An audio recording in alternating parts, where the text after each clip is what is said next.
Right now, a special presidential commission is investigating whether the attacks on the World Trade Center and the Pentagon on September 11, 2001 were preventable.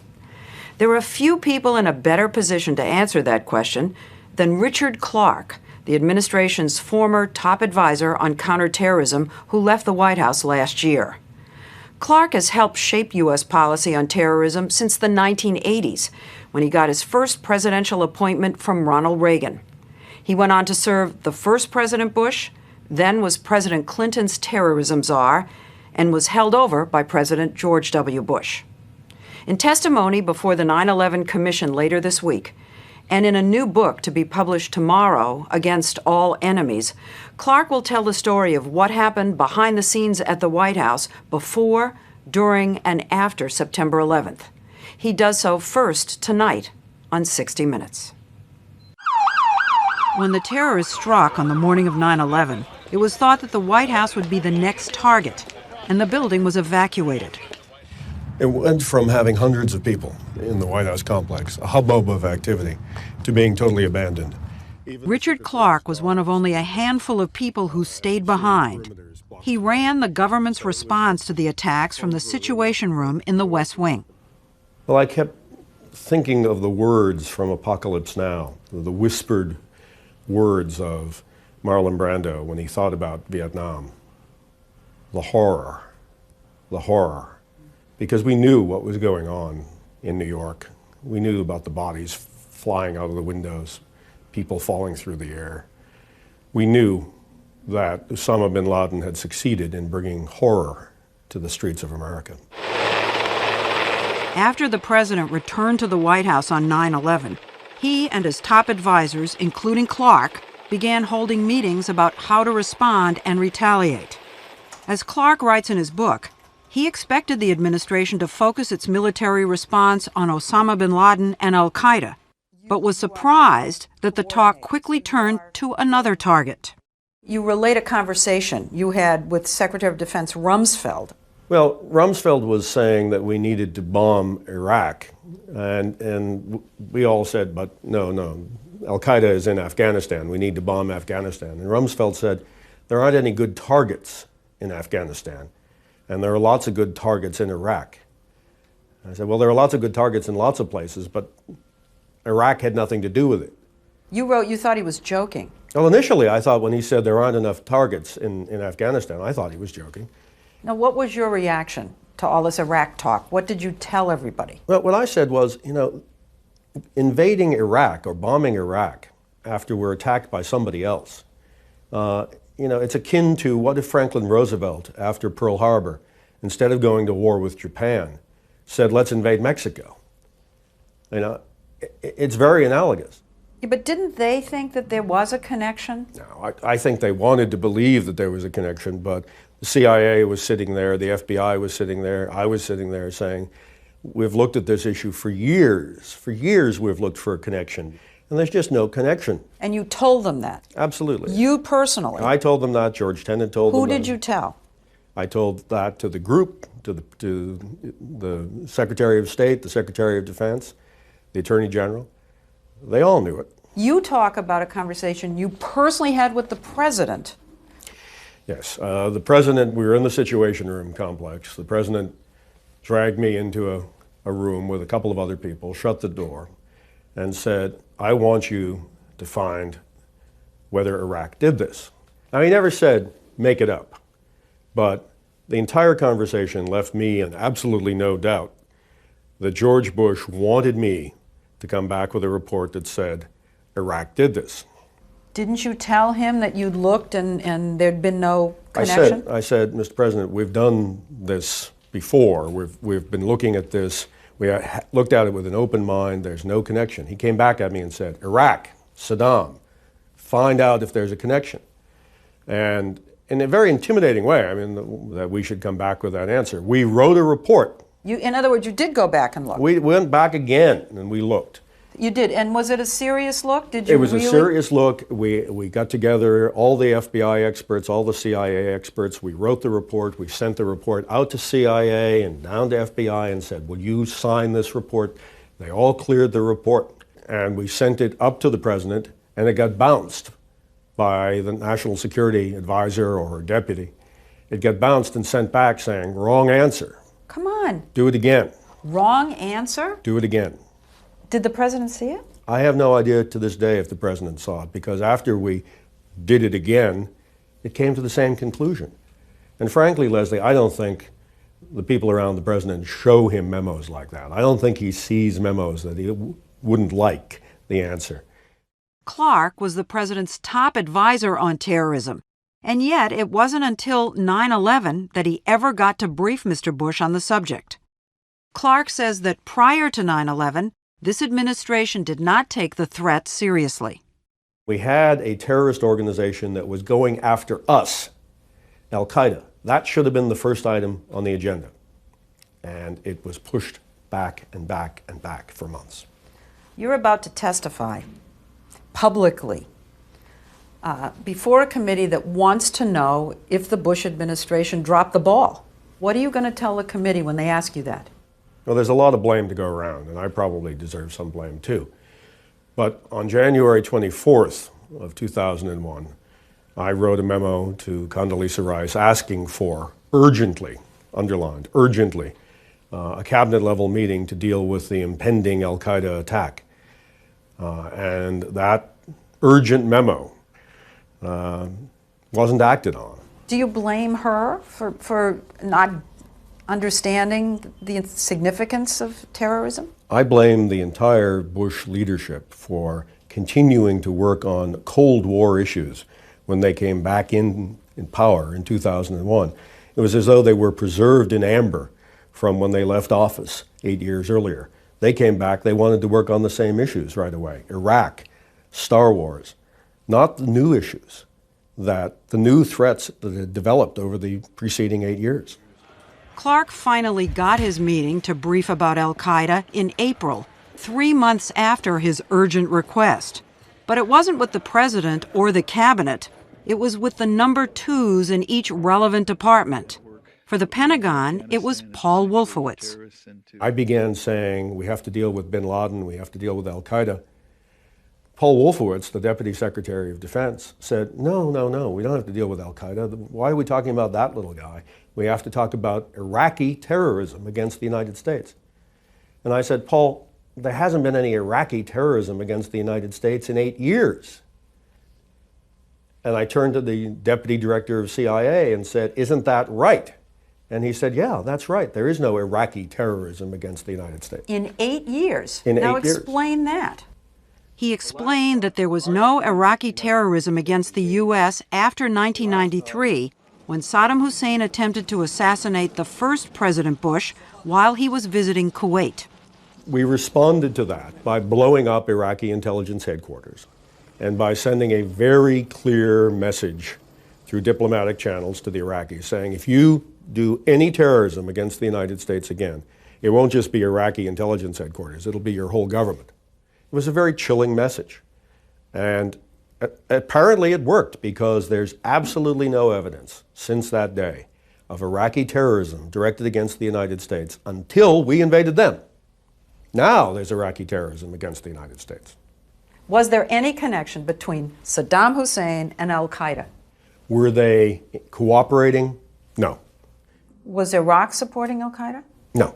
There's absolutely no evidence that Iraq was supporting al-Qaeda. But you know, you call certain people in the administration, and they'll say that's still open. Yeah, that's an open issue.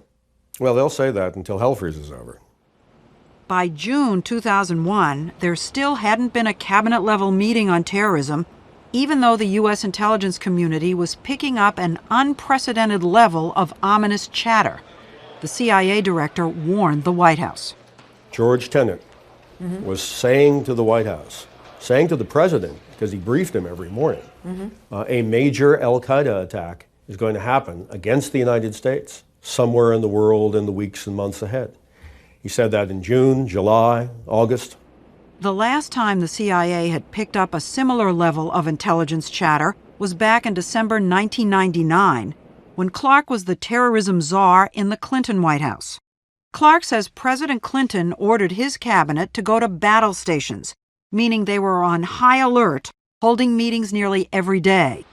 That, Clarke says, helped thwart a major attack on Los Angeles International Airport when this al-Qaeda operative was stopped at the border with Canada driving a car full of explosives. Clarke harshly criticizes President Bush for not going to battle stations when the CIA warned him of a comparable threat in the months before 9/11. He never thought it was important enough for him to hold a meeting on the subject, or for him to order his national security advisor to hold a cabinet-level meeting on the subject. Why would having a meeting make a difference? If you compare December 99 to June and July of 2001, in December 99, every day or every other day, the head of the FBI, the head of the CIA, the Attorney General had to go to the White House and sit in a meeting and report on all the things that they personally had done to stop the al-Qaeda attack. So they were going back every night to their departments and shaking the trees personally, finding out all the information.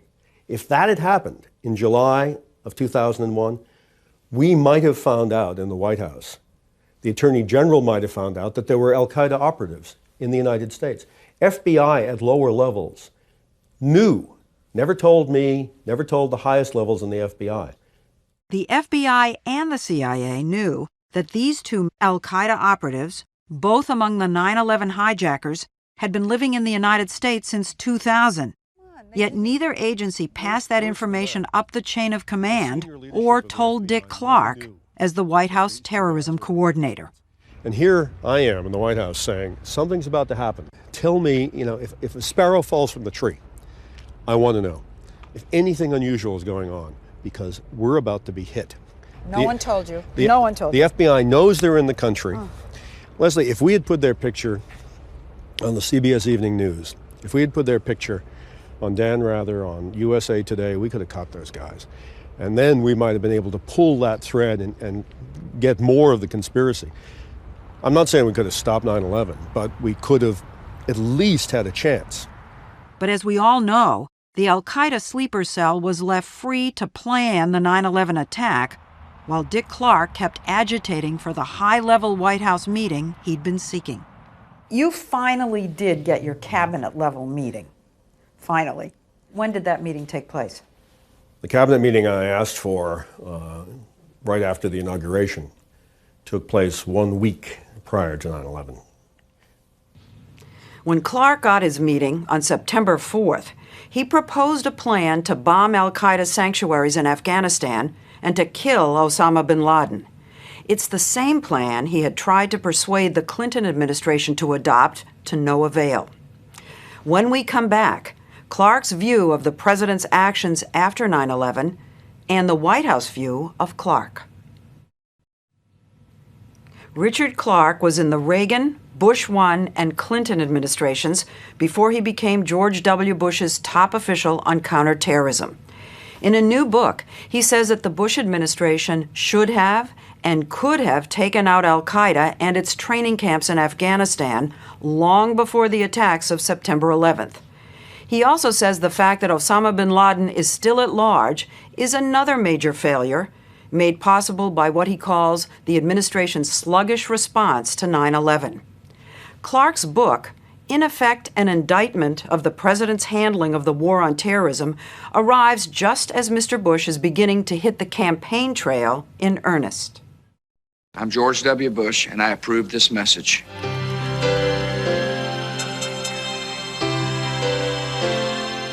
The president's new campaign ads highlight his handling of 9/11.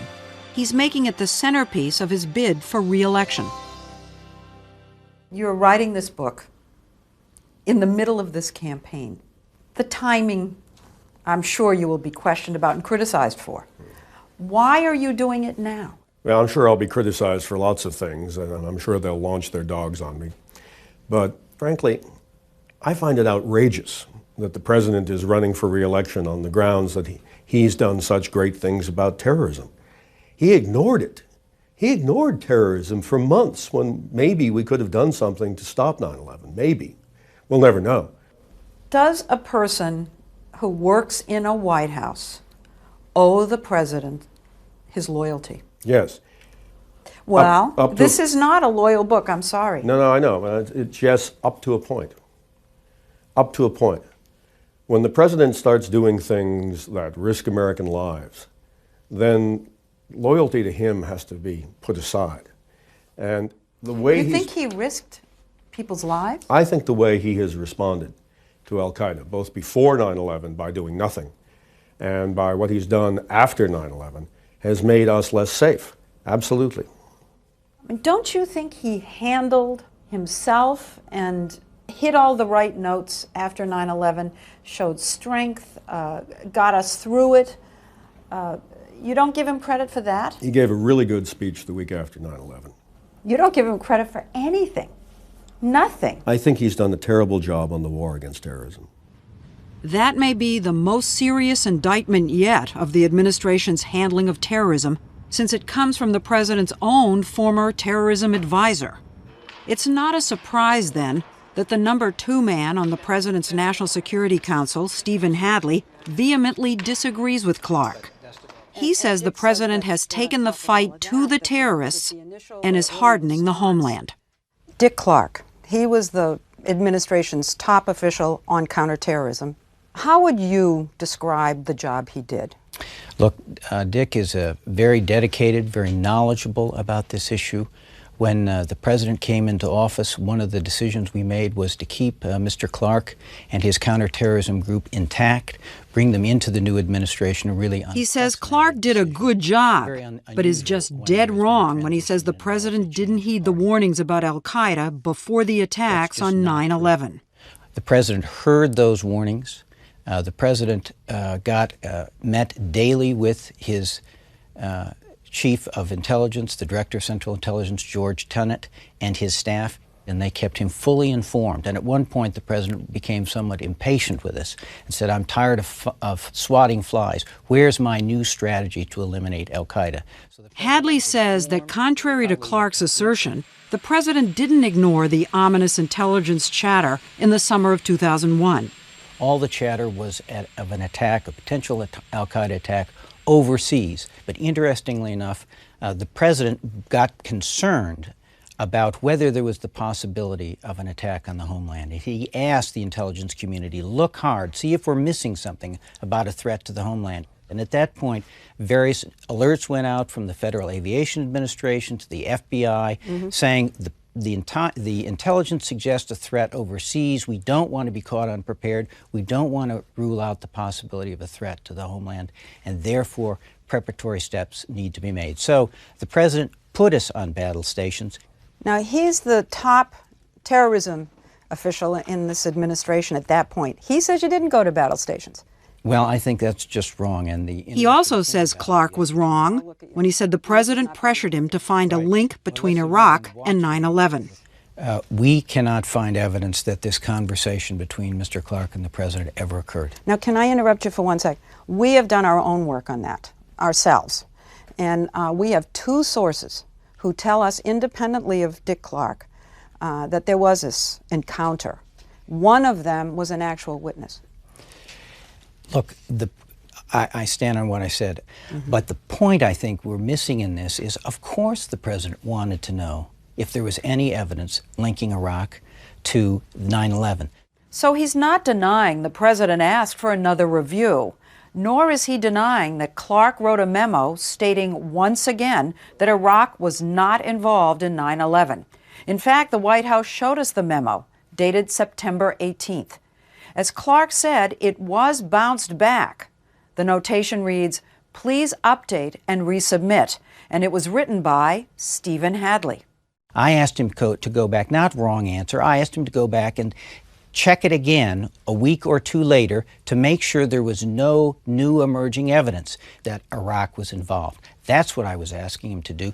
Hadley says the whole issue about Iraq was moot by the time Clarke submitted his memo, since the president, at a meeting with his war cabinet at Camp David, had already decided to focus the U.S. response to 9/11 on Afghanistan, which is what Clarke had been recommending. But Clarke says it was not moot because the administration wanted to make Iraq phase 2 of the response, no matter what happened in Afghanistan. You can't distinguish between al-Qaeda and Saddam when you talk about the war on terror. Clarke contends that with statements like that, the president continually left an impression that Saddam had been involved in 9/11. The White House carefully manipulated public opinion, never quite lied, but gave the very strong impression that Yeah, but Iraq you're did it. suggesting here they knew better, and They it did was know better. deliberate. They did know better. They did know better. We told them, the CIA told them, the FBI told them, they did know better. And the tragedy here is that Americans went to their death in Iraq thinking that they were avenging September 11th when Iraq had nothing to do with September 11th. I think for a commander-in-chief and a vice president to allow that to happen is unconscionable. And he thinks the president to this day misinterprets the nature and the scope of the terrorist threat. He asked us after 9/11 to give him cards with pictures of the major al-Qaeda leaders and tell us when they were arrested or killed so we could draw X's through their pictures. Mm-hmm. And you know, I write in the book, I have this image of George Bush sitting by a warm fireplace in the White House drawing X's through al-Qaeda leaders and thinking that he's got most of them and therefore he's taken care of the problem. And while George Bush thinks he's crossing them out one by one, there are all these new al-Qaeda people who are being recruited who hate the United States, in large measure because of what Bush has done. He says that the war in Iraq has not only inflamed anti-Americanism in the Arab world, it drained resources away from the fight in Afghanistan and the push to eliminate Osama bin Laden. It's not correct. Iraq, as the president has said, is at the center in war on terror. We have narrowed the ground available to al-Qaeda and to the terrorists. Their sanctuary in Afghanistan is gone. Their sanctuary in Iraq is gone. Saudi Arabia and Pakistan are now allies in the war on terror. So Iraq has contributed in that way to narrowing the sanctuaries available to terrorists. Don't you think that Iraq, the Middle East, and the world is better off with Saddam Hussein out of power? I think it's just a widely held view that that's... Leslie, I think the world would be better off if a number of leaders around the world were out of power. The question is, what price should the United States pay? The price we paid was very, very high, and we're still paying that price for doing it. Osama bin Laden had been saying for years, America wants to invade an Arab country and occupy it, an oil-rich Arab country. He had been saying this. This was part of his propaganda. So what did we do after 9/11? We invade an oil-rich and occupy an oil-rich Arab country, which was doing nothing to threaten us. In other words, we stepped right into bin Laden's propaganda. And the result of that is that al-Qaeda and organizations like it, offshoots of it, second-generation al-Qaeda, have been greatly strengthened. Exhibit A, he now says, is the attack on the passenger trains in Madrid. Dick Clarke worked for Reagan, Bush 1, Clinton, and now here. He has a track record. Why do you think a man with those credentials would be so completely critical of the way this administration has handled the war on terrorism? Well, I don't know. I have not read Dick's book. I don't know what he said about the prior administration, which, again, was in office and dealing with this problem for 8 years. We were in office dealing with this problem for 230 days. The time when he left us, the conversations I had with him was that he was pleased at the leadership provided by the president. He did tell you he was pleased when he left? My belief was that he appreciated the leadership that the president had provided. But there's no hint of that in his book or in our interview. When Clarke worked for President Clinton, he was known as the terrorism czar. When George Bush came into office, though he kept Clarke on at the White House, he stripped him of his cabinet-level rank. They demoted you. Aren't you open to charges that this is all sour grapes because they demoted you and reduced your leverage, your power in the White House?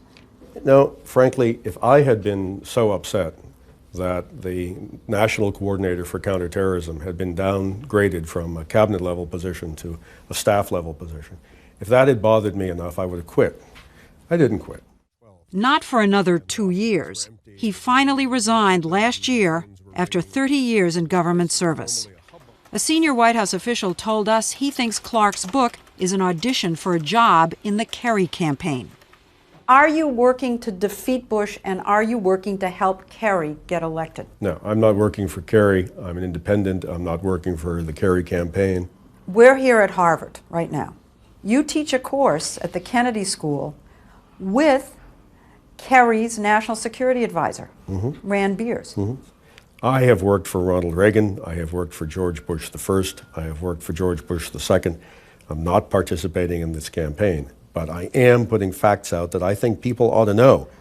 Looking back on September 11th, the day itself, beside the attacks and the horrible images of those planes hitting, what do you remember? I remember trying very hard to keep my emotions in check. I knew people in the Pentagon. I knew people in the World Trade Center. I assumed that friends of mine had died, and in fact it turned out they had.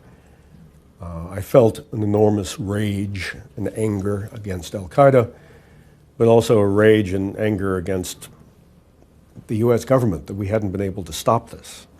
Well, I'll tell you something. Some of that rage is in this book. Well, it should be. Over the weekend, we got a note from the Pentagon saying any suggestion that the president did anything other than act aggressively, quickly, and effectively to address the al-Qaeda and Taliban threat in Afghanistan is absurd.